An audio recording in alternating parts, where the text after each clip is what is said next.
My name is Ken Leon-Guerrero, and today my point of view is divide and conquer. And setting the stage was the governor's press conference yesterday, where she stated the following. And I expect our business community to cooperate. I expect our public community to cooperate. I expect the private sector to cooperate because, hey, this isn't about you or me. It's about our whole community. That's the only agenda here, Chris. So, I mean that, or we just close off the businesses. And I don't want to do that. I don't want to do that. Yeah, I was kind of surprised to hear her come out that way yet on Friday myself. And in her press conference, I found she lacked a lot of credibility, because here she is making a case for basically shutting down the economy again. But in reality, what she's doing is she's setting the people of Guam against each other. It all started with the RISE Act, which she hijacked and turned into the All Rise Act, where she doubled the number of beneficiaries of the fund, but did not double the fund. And basically forced the people of Guam into a arena-style fight with her declaration that funds will be distributed on a first-come, first-served basis. But when we go back to the previous video clip of the governor, we can see that attitude is consistent.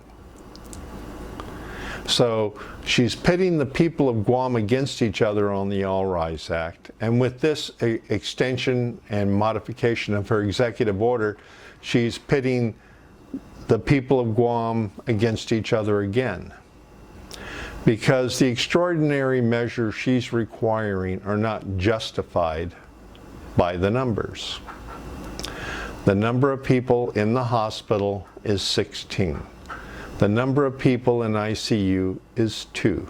The number of people on a ventilator is 1. Those are not the kind of numbers that say this emergency is exploding out of control. These are the numbers that say the people of Guam have been following the governor's mandates. We've been wearing our masks, we've been distancing, and we have the highest number of people vaccinated anywhere, with the possible exception of Israel.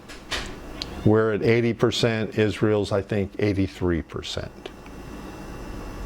So when you look at our high vaccination rate, our low hospitalization numbers, I don't see any justification for the governor taking the extraordinary measures she's taking right now, which are discriminatory and divisive. In other words, according to the governor's new executive order, the people who work for government of Guam are not required to get a vaccination. They have to submit to a test once a week, but they don't have to get a vaccination. Businesses, in about 80% of our island businesses, must get, their employees must get vaccinated, or the business owners will be subject to onerous penalties. So now we're discriminating again. Government employees can work without vaccination, but in the private sector, employees must have vaccinations or they're not able to work. Discrimination, blatant discrimination.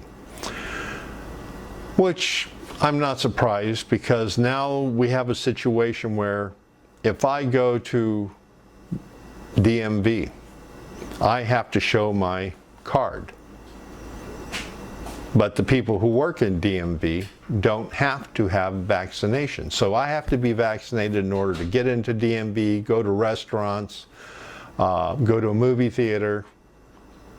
But the employees who work at DMV don't have to be vaccinated. But the employees who work at the restaurant and the movie theater do. You see, that is such an obvious case of discrimination. And I wish that was the end of the story, but it's not. The only reason I believe that the governor keeps us in this perpetual state of emergency lockdown is so that she can dispense large slabs of pork to politically well-connected insiders, as we saw last week when she signed an emergency requisition bypassing the bidding process for, of all things, golf carts. I see no way in hell that golf carts are an emergency purchase. I could see if that emergency purchase was for insulin or some other medication to be distributed through the public health centers to people who lost their insurance when they were laid off or their companies closed down. I could see that as an emergency requisition. I could see more hospital beds as an emergency requisition. Well, maybe not when you look at our hospitalization numbers, 16. Not a good example, but still, the medicines are a good example of justifiable emergency requisition. Golf carts are not. Which sets me up for the second part of this presentation. The reason the governor is holding the economy hostage is so she can continue to distribute pork to politically well-connected insiders, and we're seeing it coming up with the Guam Memorial Hospital. Guam Memorial Hospital has about $150 million cash flow.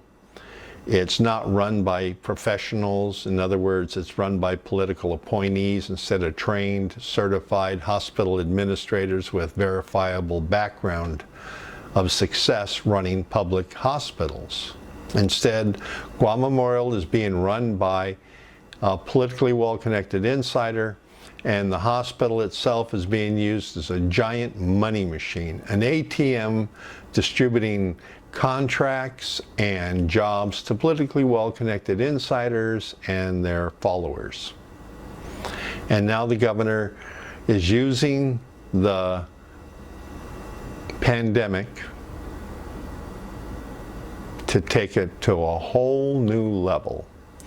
I call it the 2022 GMH Casino Lottery.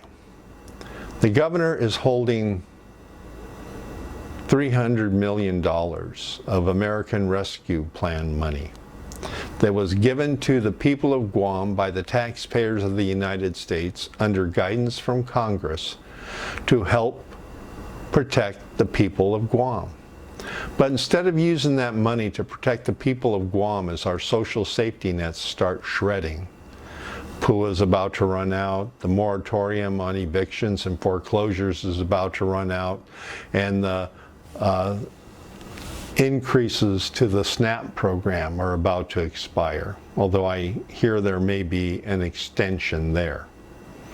But the point is, the social and safety nets are expiring, the economy is in shambles, and probably will not recover to the 2019 level for 5 to 10 more years. That $300 million that the governor is sitting on would be better used to develop our local economy, to put 20,000 people to work. But instead, she's holding it in reserve as bait, luring all the contractors and vendors and politically well-connected insiders to her fundraisers that are going to be starting soon. And it's like the lotto says, if you don't buy a ticket, you can't play. Well, here we expect to see a lot of people competing for the biggest pork barrel project in the history of Guam, which will be a new Guam Memorial Hospital. And I say this has been a target of this administration from the very beginning, because one of the first bills passed was Bill 30, signed into law, which turned which basically devastated Guam Memorial Hospital financially when the governor signed a bill that required any government insurance program to include Guam Regional Medical Center as an authorized provider. Never mind the fact that the executive director of Guam Regional Medical Center was co-chair of the Leon-Guerrero Tenorio campaign. Had nothing to do with it, right? Yeah, wink, wink, nod, nod. But that's how the game is played. And right now, the politicians are trying hard to hold on to what little power they have now. And the power is the power of the purse. So unless we as citizens stand up and make our concerns known to the elected leaders, they're going to continue to do what they've always done, and they're going to take a large part of money meant to take care of the families of the people of Guam who have been devastated by the economic shutdown, lockdown, slowdown, whatever you want to call it. And they're going to use it for their own purposes. But we can do something about that. In the copy of this post are the phone numbers and email addresses of the senators. How we take control of our government is we call them up and we tell them to override the governor's vetoes on the All Rise Act modification bills. They passed unanimously. We need all 15 of those senators to stand firm and override the governor's vetoes, and then work out the details so that all people of Guam are treated equally. The second thing that we need to do is we need to let the senators know that we're upset about this latest expansion of the emergency powers that the governor has taken it upon herself with these orders shutting down the economy again.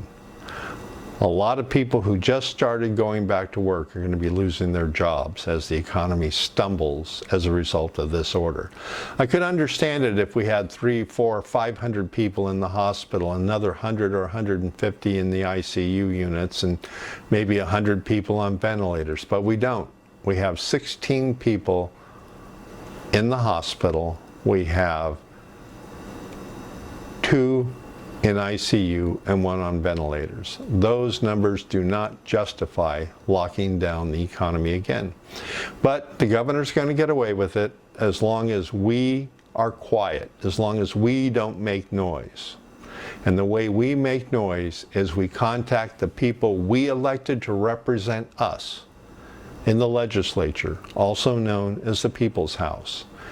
So if you want to make a difference, my point of view is the best place for us to do it is to start flooding the legislature with phone calls and emails telling them we want accountability on the American Rescue Plan monies. We want the senators to override the governor's vetoes on the All Rise Act and eliminate the discrimination and the funding caps and pay that out of the government's money. That $300 million, that $556 million that the governor received back in May is the people's money. It's not her money.